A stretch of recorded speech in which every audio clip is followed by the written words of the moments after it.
This copyrighted telecast may not be reproduced, retransmitted, or used in any form without the authorized written consent of NASCAR Broadcasting. NASCAR would like to thank all of our loyal fans for your continued support, and we hope you enjoyed today's broadcast. Boyer, back in fourth position. Ryan Newman was complaining about the track being dirty those first couple of laps there. It's kind of hard when you're starting on the outside to get it to really have any racing room. This is kind of, all this whole thing is right on the bottom of the racetrack, and you get shoved up in that upper groove, and when it's dirty and you start sliding around in that, it makes it even worse. Around to these lap cars, you're going to see some impatience. Well, you guys talked about patience, and it didn't take long. Oh, hard crash. The 47 car of John Wood. Also involved is the 36, and that is Brent Sherman. Get out, John. Yeah, bud. That's too bad. That's fire over here. That's the second car for John Wood. He had to go to a backup car after crashing in qualifying. One thing I didn't like, we just saw there was flames coming out of the gas hole where you refuel the car. That's not Ford. Whoa. We got to see that one more time, Jerry. It looks like the car just hung a dead right, like a suspension failure or something like that. I didn't know what to say there. I've never seen one do that. I don't never see, look, the car just hangs a dead right. That's. Whoa, trouble on the racetrack down in turns 2. Keselowski involved. As 3 cars spinning around the 90 car also involved. That is Stephen Light. And I hate that for Keselowski, the 23 car. This kid's had such a good run all week long, fast in qualifying, fast in practice. But it looks like he doesn't have much damage, Andy. Yeah, it looks like all these guys are going to be able to continue. Let's watch him now sailing into turn 1. There's Dale Earnhardt Jr. behind Casey Kane, and right into the back of the 38, Jason Leffler. This is a typical accordion effect. Somebody in the front just bobbles a little bit, and it all stacks up. The reaction time is just so much less as it stacks up. Not too much. He gave him a little shot in the center of the corner and said, hey, I'm here. I want big wreck. Going to turn 3, Jared. Big crash. Marcus Ambrose, the rookie driver from Australia in the 59 car. That's the other Wood Brothers JTG racing car, the team car. J.J. Yaley involved in the 1. As we now have caution for the 3rd time today. And heavy damage. And you would think on a short track there wouldn't be this significant a damage when cars hit, but that's not the case at all. Are we done? 38 way down on the apron. That's not where you need to be. Slides up. And as they exit, just gets a little piece of the 59 car of Marcus Ambrose. Now, and he gets a little payback himself right there as his left front fender catches the 38 of Leffler. Now, and over 3 and 4, car on the bottom, cars up high, back it down, cars up high, Caution is out, so come on around here. That was the 14 car of Kyle Krisiloff that spun around. And a couple of cars having to jump on the binders, including Stephen Wallace in the 66. Steven's got not much. Left front fender. He's going to have to get the left front fender up off the top of the 66 car. He got into the 14 car. We can see again what happened to Kyle riding on board with Kevin Harvick. Looked like he just lost it and slid up into Stephen Wallace, who was trying to pass him on the outside.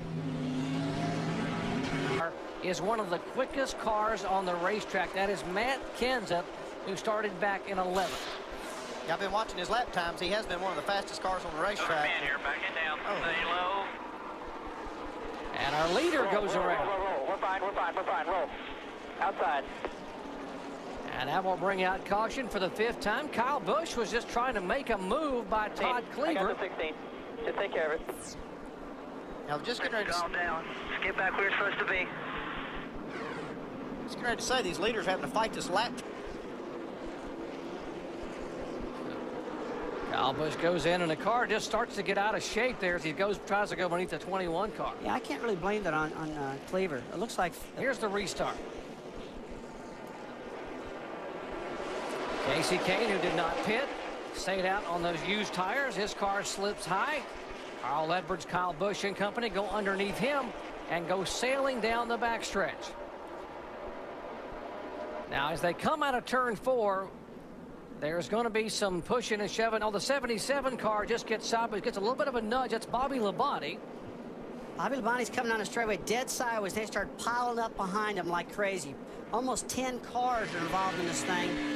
Trouble as Kyle Busch is our leader, but we have an incident over in turn 2 involving the 88 car of Shane Huffman.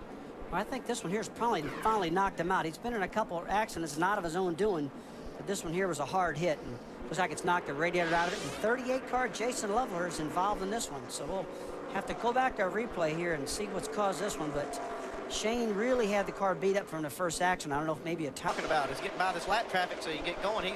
Clint Boyer in the 2 car is stuck behind Regan Smith in the 4, and he's just not able to get by him yet because Regan is occupying that lane he wants. The only good thing about Car if he doesn't give him the lane. There's one of the Richard Childress-owned cars, and Andy, mean just like as you that? said, he's Like going to that. move him. Exactly. It happens, and that will bring out. Yeah, I thought that was about as far as the patients were going to take it. And you made the call, Andy, and I think he heard you. Jerry, when you're Come right down into me. That's the best way in the world to get wrecked, is hold up a fast car. Regan says he ran into me. Yeah. Here's the problem, though. You go in, you diamond that corner.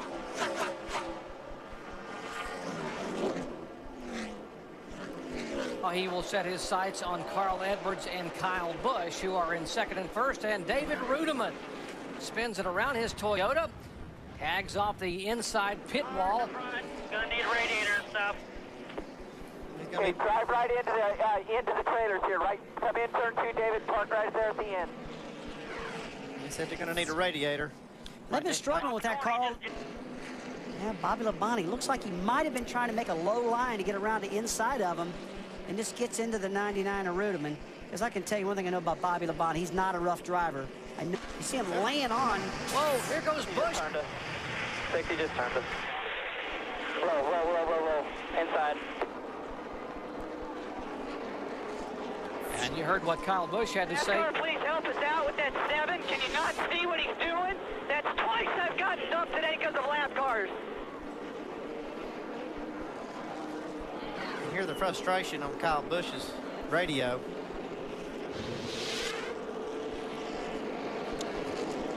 Watch again. There is the 5 car. Let's see what's going to happen. And he's trying to get, and actually the 60 and 17 stacked up behind him as they were trying to slow down while the 12 is trying to get by Mike Wallace. Is that typical Bristol? Newman slammed the door and pulled back away. This is the battle for second position. Less than 45 laps to go here. And what has been a slugfest at Bristol, Tennessee. It's like a 20 car gets up in the wall. A lot of right front damage just then. Eric Amarillo got the right rear tore up. Slow down. We got right front damage.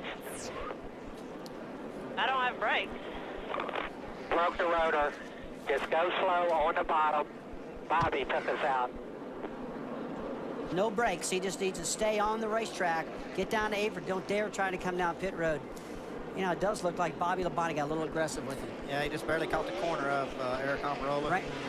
Just like he did last week in Atlanta. Caution's out. After having Caution's out. Hand up. And caution this time, it is the 12th time in the 7 car. The Geico. 29 runs me. Mike Wallace's car has some front end damage as he backs it down across, and rear end damage across the turn 3 concrete. Mike, I didn't see that guy slow down up there. Let's look again, let's see what happened. Got one slow up here. Go high. Well, Kenseth, who won this race last August and swept the Cup race the next day, running in second position. These cars are so evenly matched. All the way around the racetrack. Just dead even. Well, Matt Kenseth is there. It's a half a car length now with 3 laps to go. Don't forget, these guys are teammates. Yeah, but they both want to win. I know Kenseth wants to win this thing real bad, and Edwards been on the wheel all day long. It's the closest they've been all day long. 3 laps to go. Kenseth can pull this off. 2, no pressure, clear about 5. Will he do the bump and run? Will he get up and tap him in the rear end going into 3? The patented pass that a lot of drivers use. The 17's got to get there. Here's Jack Roush. Roush Fenway owns both of the cars. As you heard Andy Petrie say, 2 laps to go. Final lap, white flag waving that time by for Carl Edwards, trying to hold off the 17 of Matt Kenseth and the 5 of Kyle Busch. Here comes Busch pedaling for all he's worth. but they will not get it done as Carl Edwards takes the victory.